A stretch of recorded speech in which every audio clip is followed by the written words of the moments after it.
David Staughton is an award-winning keynote speaker with the designation CSP, and he's Australia's expert on small business growth and turnaround.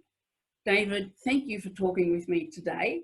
You've been described as I love this description, a walking hands-on library of business experience. And my purpose in approaching you today was I had seen where you had shared some information that 20 years ago speakers might not so freely have shared with other speaking colleagues. So I wondered if you would give us a little capsule on what was that journey for you to go, how did you begin and then reach CSP designation, and then helping others to position themselves? Sure, Pat. I started off as a bit of an accidental speaker. I was running my own businesses and I dealt with several hundred young staff. It was hospitality venues and I had several of them. And I was in a little CEO group, and this is in the early days of Gen Y, and all of the old guys that were in the CEO group, only a group of 10 or 12 of them, were always saying terrible things about how young people of today are not hardworking and they've got all these issues and they're very demanding and they expect all these things. And this was at the cusp of Gen Y when it was just starting, and Pete Sheehan, the speaker, was just getting into it. And so I would always chip in defense of Gen Y and say, well, they just want more praise and appreciation, and you know, they won't take sort of being yelled at and screamed at and being rough management styles. And after a while, all of my friends in the group just said, look, we're sick of you just pitching in all the time. Why don't you prepare a slide deck and stand up the front of the group and give a presentation on dealing with young people? So my first ever talk was, you know, how to motivate Gen X and Gen Y, or particularly Gen Y. And I did a little slide deck about they like praise and appreciation and recognition and being patted on the back occasionally for doing a good job. And then they said, gee, that was a really good talk. Can you come and give that talk to all the other groups of CEOs that we have? And I was just going from group to group to group, just going through my little slide deck about how to deal with young staff. And someone said, that's a really fantastic talk. Can you come and give it at the Aged Care Association of Victoria? Yep. And I said, oh, look, I don't do keynote speaking. If you want a keynote speaker, you know, there's this guy called Mark McCrindle. He'll do it for you. And so I heard nothing more of it. And then many weeks later, I get a phone call and they said, we've made a terrible mistake. We booked him on the wrong day of the conference and he can't come. So we always wanted you to give your talk. Would it be okay if you came and gave your talk? And would it be okay if we just paid you the same fee as we paying him, which was $4,000 for 40 minutes? Would that be okay? And at that point, I was in absolute shock because I'd never heard of this keynote speaking business and the fees that was appropriate. And so I said, sure. So I went straight out, bought a new suit, polished up my slide deck and went out and did my first talk ever for a group. And there was probably a couple of hundred people.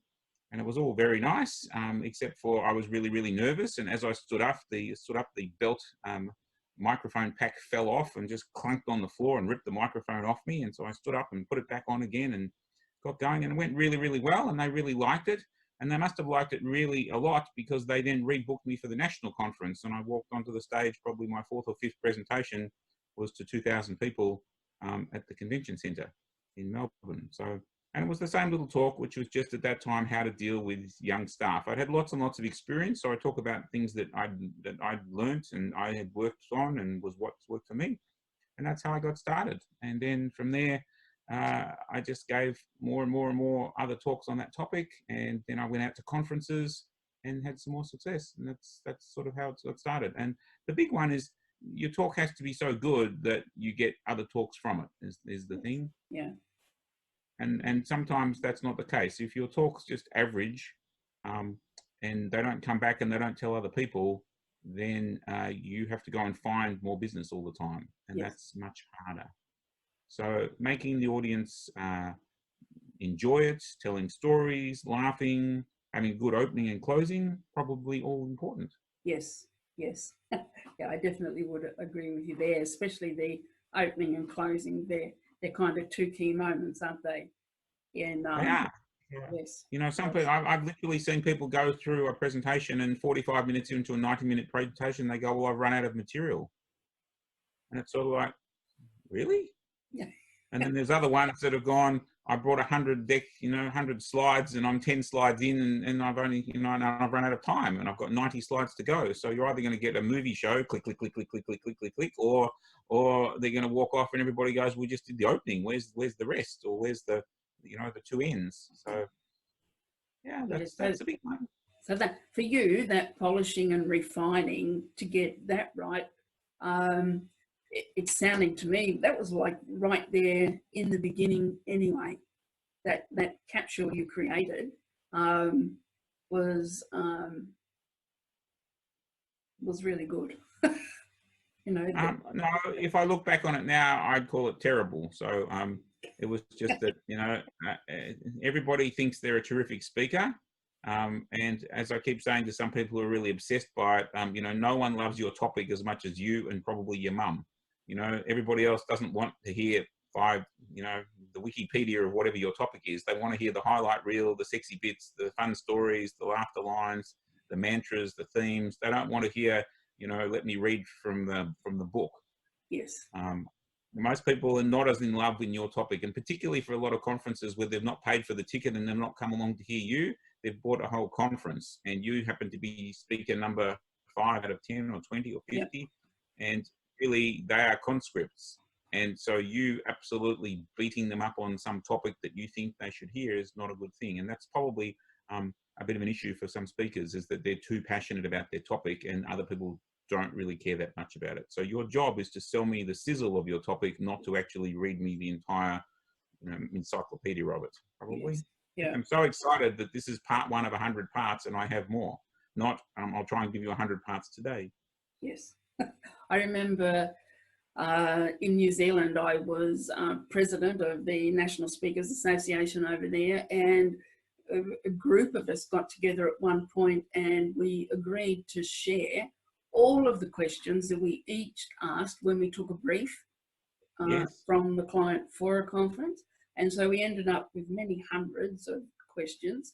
And then, we were able to trim that back to some core things, and then everyone could go off and create their own unique individual thing. And for me, that really was the beginning of really seeing, we've got to be sending the elevator back down. I really like that concept. If we've achieved some success, then we can be a pathway for others to come forward. And, we share what we know, and the you that is that journey, not so much the process.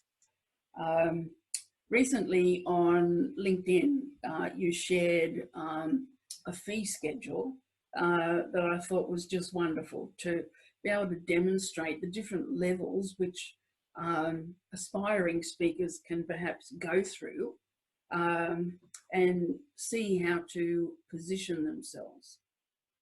So I wonder, would you just run through? I'll include in this an image. Oh, sure. One of the things all speakers struggle with is, I was really lucky to get offered money. That was really rare. Before that, I'd probably gone out and done a few talks, as I said, for free to the CEO groups and the others. And then all of a sudden someone offered me real money. Nearly everybody else that I've met is, if you're asking people to hire you, it's a little bit hard to, negotiate a fee or a big fee. But if they're coming to you, can you speak at our event? Then, that's a much more interesting negotiation. So yeah. I think PSA and NSA New Zealand have a free to fee workshops and things, which is get good enough so that you're starting to command a fee. And that's the bottom end of the scale. So you're at a newbie speaker, or you're an educator, or you're possibly employed by a sponsor or supplier, and you're going to be up on stage speaking, and you'll probably get free is what you'll get. Some people will tell you you'll get great exposure. That's a bit of a con, but it's, that's their excuse not to give you any money. And then the other one is that if you're starting to get a bit of traction, they'll start to give you a free conference ticket. They'll give you travel. They might give you accommodation. And so that's sort of the lowest level, I think, there. So that's sort of newbie industry and academic speakers is anywhere from free to costs paid. but not much for the speaking fee, just the costs. If you're selling books, you can get them to buy some books and things, or you get the rights to sell some books, and you might make a few $100 or $1,000 that way if your books are good, and that's where we're at. Lots and lots of trainers move from training to speaking, and there's a difference, because whatever the day rate you're going to get paid as a trainer, you'll typically get that same amount of money for an hour or for half an hour. So effectively, it's got to be at least 5 to 8 times better than what you would do. So what people don't want is a half an hour, 1 hour of training. What they really want is a half an hour, 1 hour of keynoting. So it's at the next level. So keynoting is the essence of training, but you can still get your sort of day rate for training, which might be anywhere from $1,000, $2,000, $3,000, even up to $4,000 for a keynote if you're a reasonably good, competent trainer, and you've started to polish up something, the best bits and the fun bits out of your training to be delivered off a keynote. But what happens is that typically when people get stressed out, they default back to their comfort zone and they turn it back into training again. Yeah. So it's not as exciting. They want the highlight reel is what they really want, the difference. So that's the sort of second category. That's basic content speakers and trainers, and in the $1,000 to $4,000 for a keynote fee. Usually then plus travel, plus accommodation and things like that. Does that make sense? Yes, it does. That's lots and lots of speakers. The good professional content speakers now, and even some of the sort of B and C grade celebrities, can typically get about $5,000 for a talk. Although I've been hearing lately that 6 is the new 5. I think we've been on $5,000 for about maybe 10 years for some people. So although the market is highly competitive, if you're a good, competent professional content speaker and you've got some proof, you've written some books, you've got some blogs, you've got some videos, you've got a website, you've got video, you can prove that you are the expert on, pick a topic, aardvarks, hot dogs, time management. If you're the one, that's different to the other people that sort of, when they come to them and go, oh, Pat, can you give us a talk on flower arranging? And you go, yeah, sure, I can do that. But you're not the expert. Then you're in the sort of lower end. Sure, any speaker can, given enough time, give a talk on anything, because they like to talk, and they'll talk on, flower arranging or aardvarks or, whatever. Yeah. But if you want someone who knows what they're talking about, then we're starting to be in the sort of 5,000. And if they're really good at it with lots and lots of proof, we're starting to be in the sort of $7,000 to $8,000, $9,000 bracket. And that's where you've got lots of clients, stacks of testimonials. You've really got a stack of proof that you know what you're doing. Yes. Yeah. Do you know a few of those people, Pat? Yes. In the great professional content speakers, they're pretty good. Yes. I think for me, there were a few different speakers that I aspired to be like in terms of, the position they were holding. And, I appreciated way back then the journey that it would take. And, in the beginning, I wasn't real clear on what's my signature keynote going to be. And so, it just evolved. So that was in that lower stage thing. And then once I got really clear on my IP, that was when my brand really took shape. And from there, it was just like, away we go. And some runs on the board. And once I'd done, about 100 keynotes, it was like, way we go. Yeah, you've got. So that's the transition for most speakers, was from they really don't know what topic to be on, because the topic that I'll be on is the talk that someone's asked me to give. So my topics were around sales, service, strategy, staffing, all to do with small businesses, and originally sort of hospitality and tourism. I'd also had a lot of experience in filling up places that were empty. So originally that was my topic, which was selling off-peak or slow seasons or slumps. But the young staff was another sort of string to my bow. And that's probably hindered my career, because I always just like to talk on a range of topics, whereas others that have just literally picked the lane that they're in, which is very hard for speakers to do. But now if you want to pick a spot and just dig and dig and dig and dig and dig in that spot and become the expert, there is a buyer for you even in the world for that, because you can go to the online and you can really prove yourself. You can build your following and tribe, provided you're actually solving a problem. There aren't too many people that want to hear from the Ethiopian basket weaving speaker. There's sort of topics that, unless it's really, really quirky and you can do something with it. But that being said, there are speakers that have done that. But there's some that are in huge demand. Some topics are too broad now. If you just speak on communications or leadership or teamwork, now they want you to have some sort of angle, because we're being benchmarked against the world speakers. They can watch, you know, Simon Sinek or John Maxwell. I can get him daily in my ears on a video. So why should I listen to you? And that's an interesting one for speakers, really finding that positioning. And that's hard. I spend lots and lots of time with speakers on that particular topic. Yes. And look, one of the things for me was, as I progressed, other speaker colleagues would reinforce, you know, Pat, you've got to tell those stories because that's the unique of you. And yes. So, and that's what people connect with. You know, I've had people come afterwards and they say, oh my God, when you told that story or when you said that, I was reminded. And so there's that link and connection. And the other thing, I went to an event once and there was a statistician speaking. And for an hour, she talked, it was quite boring, about all of the statistics of all the, you know, different types of cancers, ill health, accidents, everything in the kind of disaster zone for the Australian sector. And there was 100 people in the room. And as she's talking, I thought, oh, actually, I'm having a really big aha here.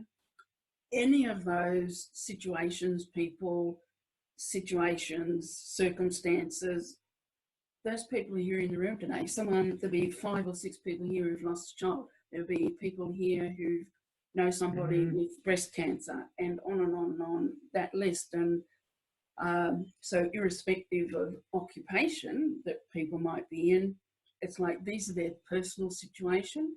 And that's what I know.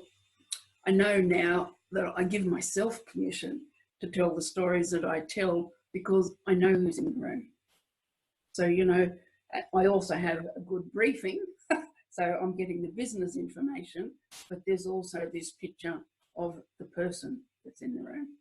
Yes, everybody's you don't know what they've done and what they've lived in their life and all those issues that they've got. So yes, speaking is a big responsibility.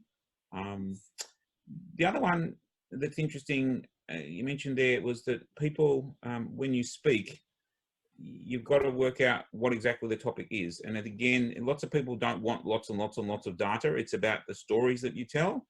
And so many of the speakers have what's called killer keynote design, which is an opening and a closing, and then 3 pieces there. And each of those pieces are sort of the key point that you're trying to get across, and then anchored with some stuff, some detail, which might be some stories, an anecdote, an exercise, whatever you're going to do. Typical model. Lots of speakers don't do that. They just do the 100 slide deck. Here you go. Here's a whole lot of stuff. You work it out. And it's not the right thing to do. We want to try and tell stories. When I meet some other speakers, I say it's the equivalent of, imagine that I just gave you a guitar and you just got up on stage and just started strumming for an hour. Well, that's not really a concert. That's just you know, strumming away for an hour. What we really want you to do is prepare your stories like little songs. Yeah. And then you play each of them, and then the audience will tell you which one of those was a number one. And now I want to come along and I want to hear your number one stories. And I want you to really, really polish the ones. And it wasn't until I watched the Elton John movie and the Queen movie that you really saw how these guys go away, make up some songs, come back, and then the record producers go, we think this is the one that's going to go, and they put it up on there, and then the audience or the mass market will tell you whether it's popular or not. So some speakers have made their entire career out of one really awesome story. Yeah. And that's why you can play lots and lots of songs up there, and you can interchange, you know, this audience, I think I'll play this set of stories, you know, here's a few that I'll play. And then you can polish them up, and this one's stronger for that message or the other. But you are your set of signature stories, and then you need to know how to tell storytelling techniques, which would be really useful as well. Yeah. There are away from stories and towards stories, so that's a bit of a problem. So yes, when they're getting really, really good at that, that's what makes great, really, really, really awesome content speakers. And they're then above $10,000 a pop. They're starting to get fame because they're starting to do some PR. They're on the bookshelves. They're known. People are raving about them. They love to hear their story. And much like a good Mariah Carey concert, they'll come back over and over and over again to hear the same fabulous story because they just love that story. No one ever sort of wants to hear the same, I don't know, 10-point data slide deck over and over and over again would be my thought. Yeah. You know, yeah, we had that set of data once. I don't want to ever see it again. Thanks. And I can't remember much of it. all my friends who are all there readjusting their slide decks to try and put extra in, whether they be internal speakers or whatever, I always say, do you remember the speakers we had last year at the conference? And they can't even remember who it was, let alone what did they say, what did you remember, and what did you action? So this is the thing for the people who are so busy on, I've got to change 2 words on slide 7. Yeah, it's not slide 7 that everybody will remember. It's not those 2 words. Yeah, yeah. It's how did it make me feel? What was the story? Yes, and that, you know, the getting that signature thing congruent. Over time, I began and I talked about creativity and then leadership and kind of skirted around things for 12 months or so. And then one of the professional speakers from Melbourne came to one of the conferences we convened over there, and he gave me some brilliant feedback. And it's like, oh, yes, thank you. And he really gave me a position to meld my creativity with my capacity for empathy and compassion. And, you know, I could really shape things from that point forward. So, you know, I love that we can encourage people to, you know, don't be afraid, just ask. You know, if you see someone whose work you admire and you'd like to ask some questions, most people won't mind. They love to help. So, like, yeah, the only problem with taking sort of random advice is that it's really hard because that person had that particular journey. And much like in personality, it's kind of like, you know, well, what color clothes should I wear? Okay, that's really up to you. There's people that are very results driven, and there's ones that are much more relationships orientated. And so we go around occasionally and sort of get smorgasbord advice, which is an interesting thing. So a lot of speakers, you know, have said that different pieces of advice a long time ago were really helpful, and other pieces of advice were not helpful. Yes. Yes. And we're also very, very sensitive to even one person in the audience getting really, really unhappy. And we go, gee, what am I doing wrong? And, you know, especially when we early on, I remember one of my first ever little talks was to a group of people at the ANZ Business Banking, and it was only a small group of 20 people. And I came in to do my little talk on, I don't know, relationship building or something. And this woman in the front row had the face of death. She was like, you know, staring at me and really, really unhappy and bitter. And I'm going, gee, it's just a little happy talk on, you know, how to build relationships and get referrals and things. And she's like giving me the death stares, and which is only like a couple of meters away. And I'm thinking, what have I done wrong? You know, is there something wrong with my talk? And it wasn't that at all. I spoke to her boss after that, and he said, oh, just before you came in, I gave her a 3rd warning. We're about to sack her. And so she sat in my session 10 minutes later, absolutely processing the unhappiness that had happened and the ramifications of the 3rd warning and the termination and all the other stuff. And she was clearly not with me at all. But at the same time, I took that. So there's a big thing now in speaking audiences, look for the nodders, and start certainly with the nodders before you start looking for the ones who, you know, don't care, on their phone or astral traveling or whatever they're doing. There's 10% of those in every audience. They're unhappy. They ran over the dog this morning. It's not you. For those ones. Now, if they come to you and they fill in the happy sheet and they said, this was the worst presentation that I've ever seen, I'll give you a 1 out of 10. That's not you, that's them. Yeah. I had and early on, you know, so we have to be really, really cautious of who we take our feedback from. Yes. Yeah. So, you know, measured, and we know intuitively how it works. I had my first big keynote that I gave in New Zealand, probably early 2002. The organizer of that actually rang me just this Christmas gone, and she said, I've been looking for you and finally found you again. She said, I can't begin to thank you for what you did that day. And she said, I closed with a choreographed performance of a monarch butterfly, a person as a monarch butterfly. And she said, people still talk about that lady and the monarch butterfly. Yes. So, you know, melding your content with beautiful visuals that are significant, that are, you know, totally linked, aids in that memorability. And that's like with the slides for me. I don't have a lot of text on the slides. It's a visual, it's a prompt for me to stay on track, and it's also evoking what I want to create out there. Yeah, and that's the thing. It says be memorable, be sticky, get invited back to give a different talk. Don't try and give it to them all at once, and make the connection and be memorable. They've seen 5 to 10 to 20 speakers at the conference. Be the one that they talk about for good reasons is the thing. Especially now where there's lots and lots more fabulous young people speaking, and everybody wants to speak. So we've got lots of speakers. We don't have as many listeners as we'd like. So Yes.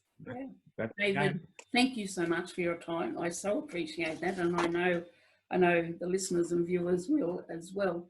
If anyone would like to find out more about David Staughton, your website is davidstaughton, STAUGHTON.com.